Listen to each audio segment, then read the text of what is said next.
کہ معرفت نہیں رکھتے۔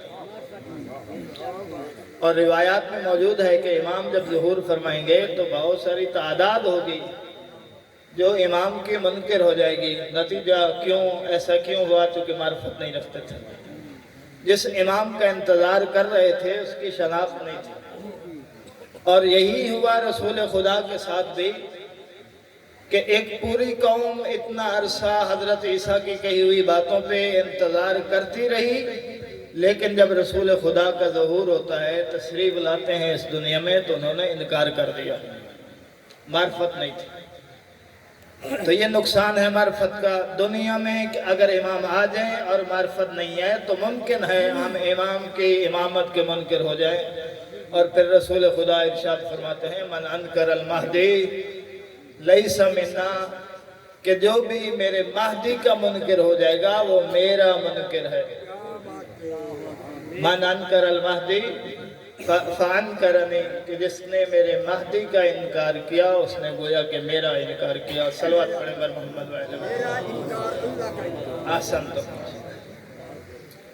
یہ نقصان ایک نقصان ہے۔ دوسرا نقصان کیا ہے کہ یہ انسان جو ہے انتظار کرتے کرتے معرفت نہیں ہے لیکن انتظار کر رہا ہے، مر جاتا ہے۔ تو پھر رسول خدا ارشاد فرماتے ہیں کہ من مات ولم یعرف امام زمانہ مات میتۃ جاہلیہ، کہ کوئی بندہ مر جائے اور اپنے زمانے کے امام کی معرفت نہیں ہے وہ جاہلیت کی موت مرتا ہے۔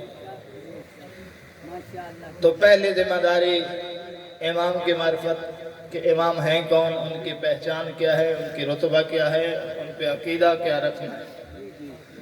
دوسری ذمہ داری غیبت کبریٰ میں یہ ہے کہ ولایت آل محمد سے متمسک رہنا ہے۔ امام صادق ارشاد فرماتے ہیں طوبیٰ، مل کے صلوات پڑھیں۔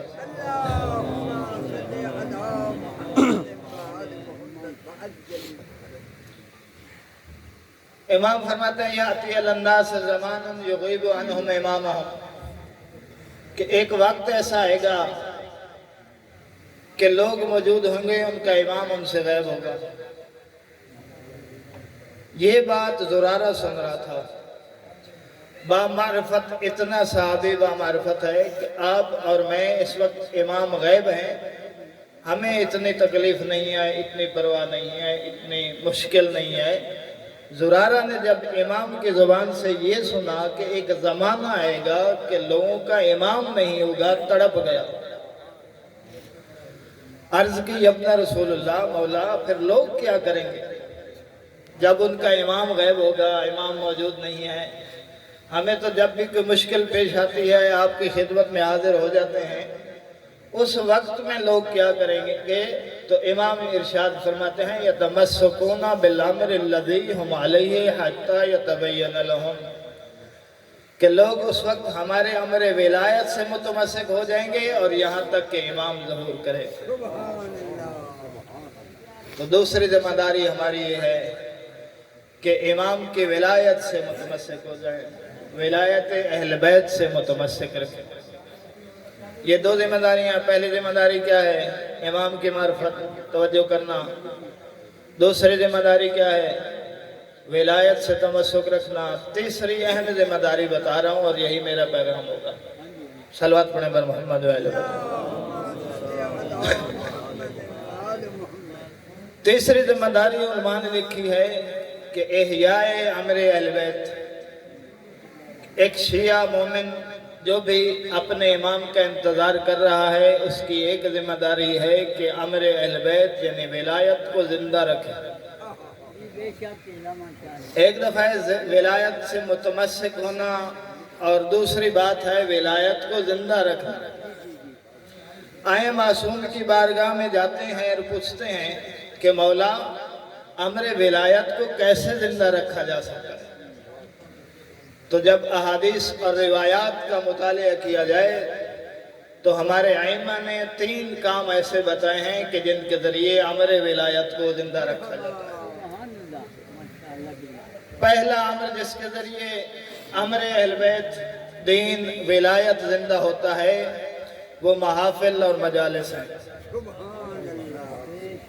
انتہائی ذمہ داری کے ساتھ حدیث کی روشنی میں عرض کر رہا ہوں کہ چھٹے امام صادق علیہ السلام نے اپنے پیارے صحابی فضیل سے پوچھا کہ یا فضیل اتجلسون ویتحدثون وتتحدثون، اے فضیل تم مل کر بیٹھتے ہو اور ایک دوسرے سے ہمارے امر کی باتیں کرتے ہو؟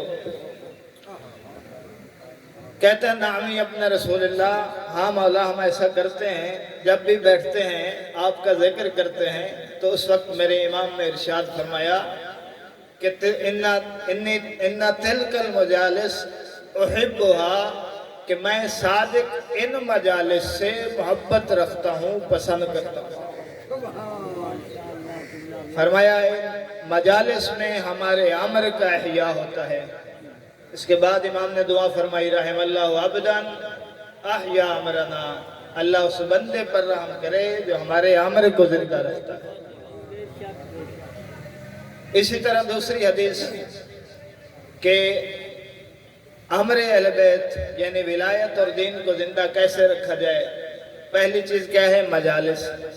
اسی مجالس پہ دوسری حدیث سنانے لگا ہوں کہ امام ارشاد فرماتے ہیں کہ رحم اللہ عبداً اذا اجتمع مع الآخر فتذاکر امرنا، کہ اللہ اس بندے پر رحم کرے کہ جب وہ اپنے مومن بھائی سے ملتا ہے تو پھر ہمارا ذکر کرتے ہیں۔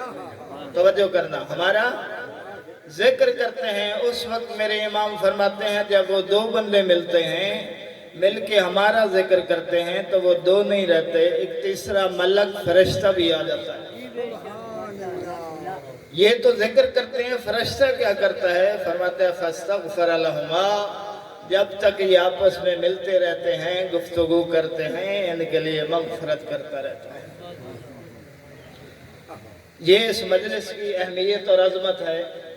اور یہ تو دو بندے ملتے ہیں تو ایک فرشتہ آتا ہے اور دعا کرتا ہے، مغفرت کرتا ہے۔ اتنے سارے بندے مل جائیں تو پھر کتنا ثواب ہوگا۔ اس کے لیے بھی اگر حدیث قصہ آپ کے اور میرے گھروں میں خیر و برکت کے لیے پڑھی جاتی ہے، وہاں پر مولا نے خود پوچھ لیا تھا کہ اس اجتماع کا فائدہ کیا ہے، تو رسول خدا نے ارشاد فرمایا تھا کہ جب بھی لوگ مل کے بیٹھیں گے، ہمارا یہ ذکر کریں گے تو حفتہم الملائکہ، تو پھر ان کو لوگ ملائکہ گھیر میں لیں گے۔ دو بندے ملے تھے تو ایک فرشتہ آیا تھا، اب جب یہ اجتماع ہوا ہے تو فرشتوں نے گھیرا ہوا ہے۔ اور پھر فرمایا استغفرت لہم، حتیٰ کہ یہ ان کے لیے دعائیں مغفرت کرتے رہتے ہیں جب تک کہ یہ جدا نہیں ہوتے۔ تو احیاء امر ولایت کو زندہ رکھنے کے لیے جو پہلی چیز ہے وہ محافل اور مجالس ہے۔ اور پھر امام یہ فرماتے ہیں کہ ہر مجلس نہیں، امام فرماتے ہیں مجھے پسند وہ مجلس ہے جس مجلس میں ہمارے امر کو زندہ کیا جاتا ہے۔ صلوات پڑھیں بر محمد و اہل بیت۔ دوسری چیز مولا سے پوچھیں کہ امر ولایت اس دین کو زندہ رکھنے کے لیے پہلا کام تو یہ ہے کہ ہم مجلس کریں، دوسرا کام کیا کریں کہ جس کے ذریعے آپ کا امر اہل بیت زندہ رہے۔ تو دوسرا امر انتہائی اہم ہے۔ امام ارشاد فرماتے ہیں، اسی طرح آپ نے یہ بھی ایک پیارے صحابی سے فرمایا، حیثمہ ان کا نام تھا، فرمایا یا حیثمہ ابلغ موالینا من السلام، کہ اے حیثمہ ہم اہل بیت کی طرف سے ہمارے موالیوں کو سلام پہنچا۔ کتنی عظمت ہے آپ کی کہ مولا سلام کہہ رہے ہیں آپ کو، چھٹے امام سلام کہہ رہے ہیں اپنے صحابی کے ذریعے، کہ امام فرماتے ہیں کہ اے حیثمہ ہمارے موالیوں کو، ہمارے شیعوں کو سلام کہنا، وَقُلْ لَهُمْ، پھر ان سے کہنا کہ آپ کے امام یہ فرما رہے ہیں کہ اُسِیم بِتَقْوَ اللَّهِ، کہ سب سے پہلی چیز یہ ہے کہ ان کو اللہ کے تقوی کی نصیحت کرنا۔